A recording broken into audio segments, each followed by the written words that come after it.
La madrugada del 9 de noviembre de 2005, una mujer hizo una llamada al servicio de emergencias de Robinson, Texas. Robinson 911, what's your emergency? I got up this morning, I was in my son's room because I didn't sleep.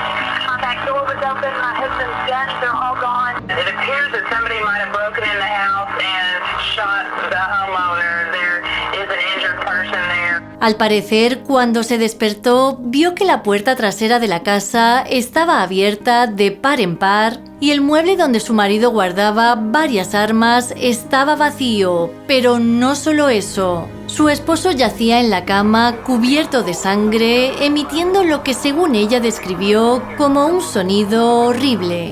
Hola a todos y bienvenidos a este canal donde hablo de casos reales. Mi nombre es Marta y antes de empezar os pido que os suscribáis y que activéis la campanita para que YouTube os avise cada vez que suba contenido. Y si lo que cuento os parece interesante, dejadme un bonito like porque no sabéis lo mucho que me estaríais apoyando con este gesto. Bueno, pues hoy voy a hablar de un caso que sucedió en el año 2005 en Texas y que está resuelto. La persona condenada dice a día de hoy que no tuvo nada que ver en el caso. Así que con toda la información que voy a contar podéis dejarme todas vuestras teorías en el apartado de comentarios. Dicho esto, no me enrollo más y empezamos.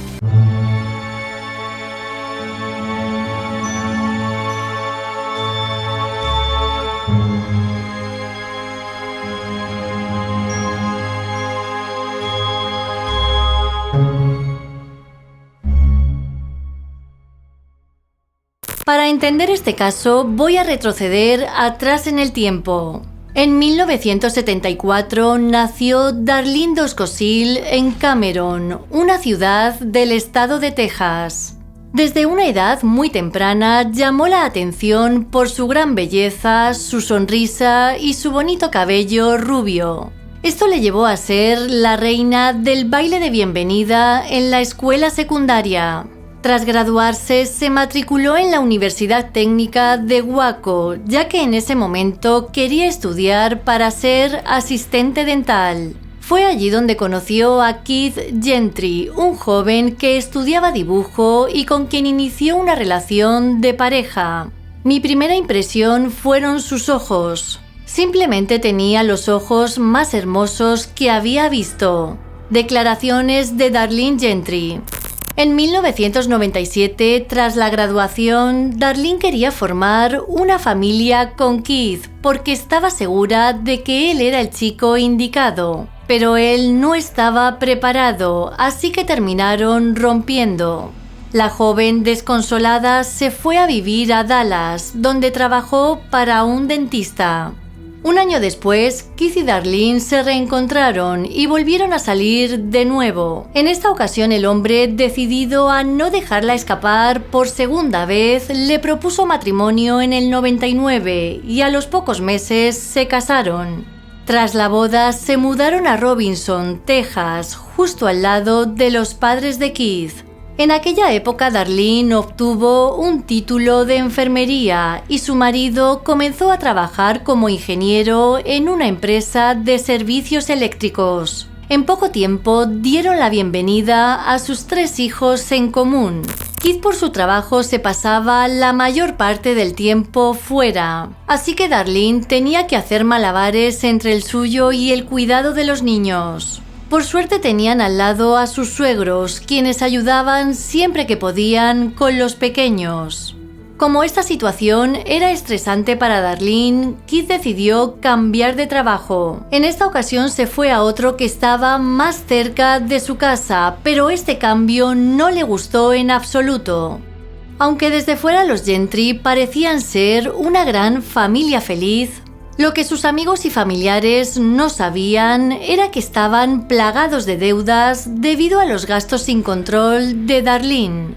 Además, Keith no estaba contento en su nuevo empleo. Así que tras 6 años de matrimonio y las peleas constantes que tenían, terminaron por destrozar a la pareja.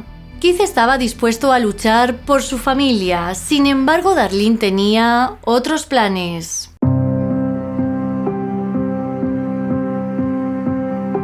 El 9 de noviembre de 2005, Darlene Gentry hizo una llamada a emergencias a las 6:15 de la mañana, y hay que decir que las grabaciones son un tanto perturbadoras. Me levanté esta mañana porque no podía dormir. La puerta trasera estaba abierta de par en par. Las armas de mi esposo se han ido y hay sangre en la cama y él está gorgoteando. Tiene espuma rosada saliendo de su boca y está haciendo un sonido espantoso.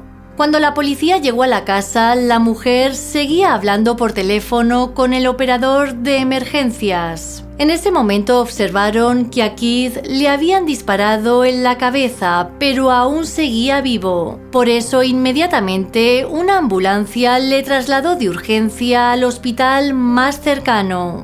En el lugar, los agentes observaron dos cosas que no cuadraban con lo que contaba Darlene. Y es que, según ella, un intruso había entrado en la casa. Para empezar, no había signos de entrada forzada. Y lo mismo sucedía con el mueble donde Keith guardaba sus armas bajo llave. Además, fuera, justo al lado de la puerta principal, había varias armas amontonadas. Los agentes lo tuvieron claro en ese momento, y esto se sabe porque fueron grabados por su cámara corporal diciendo lo siguiente. El detective O'Connor le pidió a Darlene que fuera con ellos a la estación de policía para que les contara todo lo que había sucedido. Ella fue de buena gana y de hecho les dijo que quería ayudar. Según su declaración, la noche anterior sus hijos estaban enfermos, así que se quedó despierta con ellos viendo la televisión antes de quedarse dormida. De repente, a las 6:15 se despertó y vio el armario de armas vacío y la puerta abierta. Su reacción fue gritarle a Keith para que despertara, pero como él no respondía, fue hasta su habitación. Una vez allí fue cuando le encontró cubierto de sangre y haciendo ruidos extraños. Durante la hora que estuvo declarando, a los agentes les llamaron la atención varias cosas. La primera era que esta mujer había descubierto a su marido con un tiro en la cabeza y en ningún momento lloró ni preguntó por su estado de salud.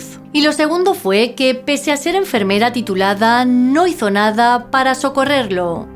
Incluso alguien que no está capacitado en atención médica, cuando su cónyuge se lesiona, intenta hacer algo para ayudar, pero Darlene no hizo ningún esfuerzo. Declaraciones del detective O'Connor. Obviamente la mujer justificó el hecho de no haber auxiliado a su marido. Lo que dijo fue que se quedó en estado de shock y que solo pensaba en mantener a salvo a sus hijos. Al finalizar la entrevista, los agentes le comunicaron una noticia terrible. Keith tenía muerte cerebral y tenían que llevarla de inmediato al hospital. Una vez allí, la mujer firmó los formularios de consentimiento para que le retiraran a su esposo el soporte vital. El hombre murió poco después. Waymon Gentry, el padre de Keith, dijo que nunca la vio derrumbarse.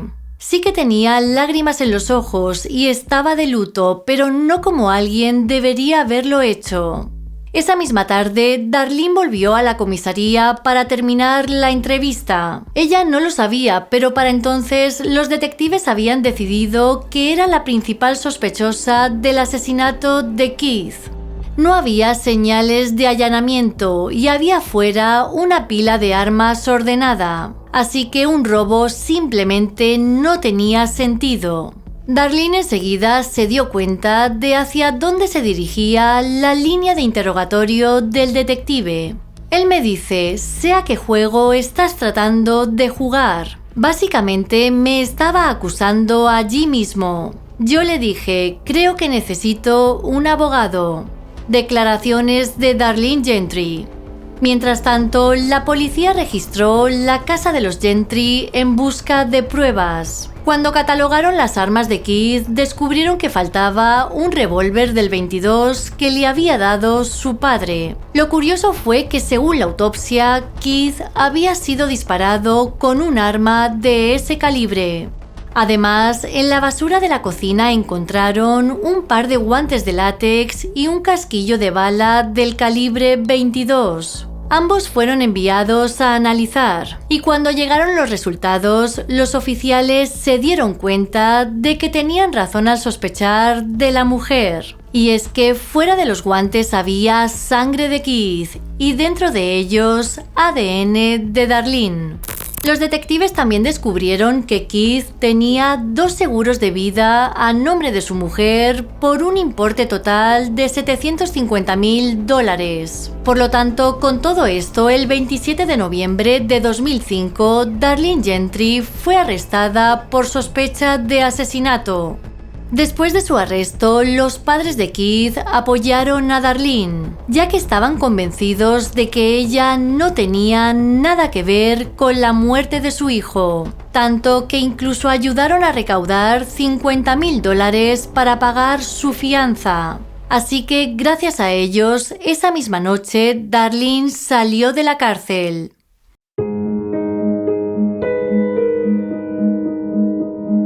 El 6 de febrero de 2007 comenzó el juicio contra Darlene Gentry por el asesinato de su esposo. Su equipo de defensa confiaba plenamente en las posibilidades que tenían de una absolución total, ya que todas las pruebas en su contra eran circunstanciales. Además, con su buena apariencia y la familia de Keith apoyándola, parecía que la fiscalía no tenía nada que hacer. Al principio la fiscalía se basó en las inconsistencias en la historia de Darlene y en la escena del crimen, pero luego en pleno juicio sacaron a la luz un vídeo incriminatorio. Sin duda era su gran as en la manga. Parece ser que días después de los hechos, Darlene se acercó a un conocido llamado Robert Pavelka para comprar una nueva casa. La propiedad que le mostró tenía un estanque al lado, que según ella sería perfecto para que los niños pudiesen pescar, cosa que además era el sueño de su ya difunto marido. Después de su arresto, Darlene dijo que quería seguir adelante con la compra de la casa, pero insistía mucho en algo. Quería que el estanque estuviese lleno del todo. Pavelka pensó que eso era sospechoso y se lo contó a un amigo policía.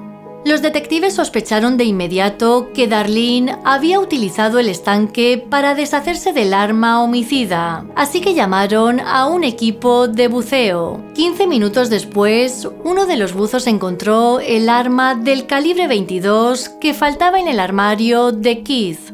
Para tener más pruebas en su contra, la policía le pidió a Pavelka que le dijera a Darlene que tendría que drenar el estanque antes de llenarlo del todo. Luego instalaron una cámara de vídeo en la maleza con la esperanza de que ella regresara para recuperar el arma. Y hay que decir que la cosa funcionó.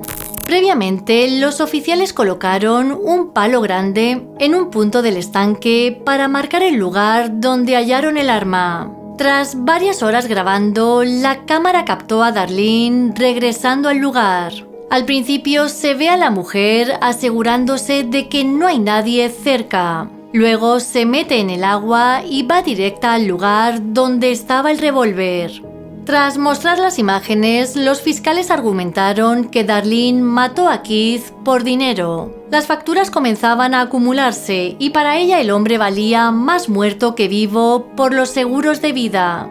Darlene proclamó su inocencia ante el jurado y declaró que trató de buscar el arma en el estanque porque escuchó el rumor de que el verdadero asesino la había arrojado allí. A esto añadió que temía que la policía la encontrara primero para tratar de incriminarla a ella. Por su parte, sus abogados defensores presentaron una moción para que se suprimiera el vídeo del juicio, pero fue denegada.